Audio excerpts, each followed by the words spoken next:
Hi, my name is Shane and I'm a Dyson expert, and in this video I'm going to show you how to connect your 360 Heurist robot vacuum to Alexa.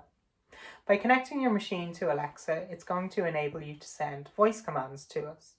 So the first step is to enable the Dyson skill through the Alexa app. So if we open that up here, and if you tap on more down at the bottom and then skills and games, here we can search for a skill. So if we tap on the search icon up at the top and just type in Dyson. So this should be your first result here. So you can tap on that to open it and then click on Enable Skill. Now I already have it enabled on this device, but if you're connecting for the first time, it's going to ask for your Dyson account details, so the email address and the password.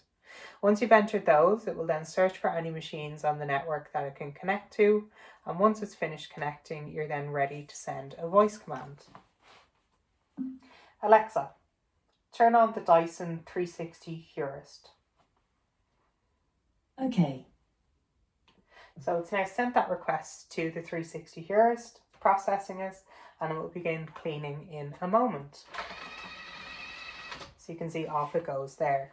Now it has stopped at the edge because it does feature cliff sensor, so it's not going to fall over. For more information, you can visit the Dyson website, or you can also leave a comment down below if you have any further queries.